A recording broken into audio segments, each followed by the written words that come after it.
Marcus never complained. Not once. Not when his hands bled from carrying cement blocks in the hot sun all day. Not when he ate one meal so his mother and siblings could eat two. Not when he slept on a thin mat on the floor while he made sure everyone else had a bed. He never complained. Because in his mind, this was what a good son did.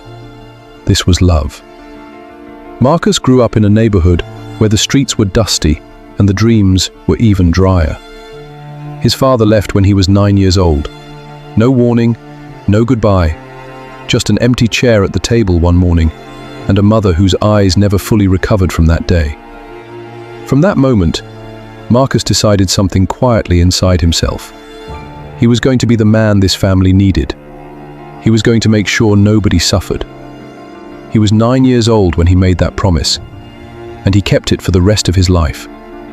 By the time Marcus was 17, he was already working on construction sites. His friends were chasing girls and playing football in the street. Marcus was carrying iron rods and mixing concrete under a sun that showed no mercy. His boss called him the hardest worker he had ever seen. His mother called him her blessing. His siblings called him whenever they needed something. And Marcus always answered. School fees for his younger brother David, Marcus paid. His sister Grace's rent when her landlord threatened to throw her out, Marcus paid. His mother's hospital bills when her knees started failing her, Marcus paid. Every time. Without being asked twice. Without making anyone feel small for needing him. That was Marcus. By the time he was 28, Marcus had nothing saved. No land, no house, no plan for himself. Every naira he ever earned had passed through his hands and into the hands of the people he loved. His friends from the construction site had started small businesses. One had bought a piece of land. Another had just finished building a 2-room apartment. Marcus had a rented room, a tired body, and a heart that was slowly running out of something it could not name. One evening, his colleague Emmanuel sat beside him after work and said something Marcus never forgot. He said, Marcus, a man who pours all his water into other people's cups will die of thirst. Marcus laughed it off. He said, they are my family. That is what family is for. Emmanuel just looked at him and said nothing more. At 31, Marcus met a woman named Sola. She was quiet and warm, and she saw something in Marcus that even Marcus had stopped seeing in himself. She told him he deserved to be happy too. She told him his life mattered, not just the lives of everyone around him. For the first time in his adult life, Marcus felt like someone was seeing him. Not his money, not his strength, not what he could carry or pay or fix, just him. He wanted to marry her. He went to his mother to share the news. His mother smiled. Then she asked, "But Marcus, who will take care of us when you have your own family now?" Marcus felt something crack quietly inside his chest, but he smiled and said, "Nothing will change, Mama. Nothing will change." And nothing did change. Even after he and Sola married, his brother David called every month with a new problem. His sister Grace visited every weekend and stayed for days. His mother called every evening without fail. And every time, Marcus answered. Marcus paid. Marcus carried. Sola watched. She watched her husband come home exhausted every night. She watched him send money before he could save money. She watched the man she married slowly disappear under the weight of people who never once asked, "Marcus, how are you doing?" She tried to talk to him about it. Marcus told her she did not understand. She tried again. Marcus told her family was everything. The third time she tried, she had already packed a small bag. She sat across from him at the table and looked at him with the saddest eyes he had ever seen. She said, "Marcus, I love you, but I cannot watch you destroy yourself for people who are not even watching." She left that night.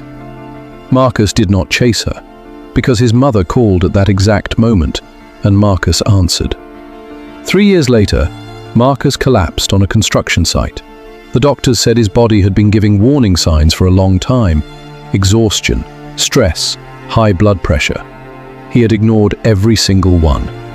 He was 37 years old. He lay in that hospital bed and looked at the ceiling. He thought about solar. He thought about the land he never bought. He thought about the version of himself that had existed at 17, full of quiet strength and secret dreams. And he wondered where that boy had gone. His mother visited once. His brother David came briefly, looked uncomfortable and left after 20 minutes. His sister Grace sent a message saying she was praying for him. The man who had paid for everything lay alone in a hospital bed with nobody sitting beside him. Marcus died on a Thursday morning. He was 39 years old. His body had simply run out of road. At his funeral, the church was full. People came from everywhere: his old colleagues, neighbors, people from the construction sites. His mother cried loudly at the front. His brother David gave a speech about what a wonderful brother Marcus had been. His sister Grace sang a worship song. They all talked about how generous he was, how selfless he was, how he would give you everything he had without thinking twice. And every word they said was true, every single word. But not one of them said, "We should have done more for him." Not one of them said, "We took too much." Not one of them said, "We should have asked Marcus how he was doing." They cried for the man they had lost, but not one of them asked, "Did we ever really see him while he was here?" Emmanuel was the last person to leave the funeral. He stood at the grave long after everyone else had gone. He placed his hand on the earth and said quietly, "I told you, Marcus. A man who pours all his water into other people's cups will die of thirst." He stood there for a long time, then he turned and walked away.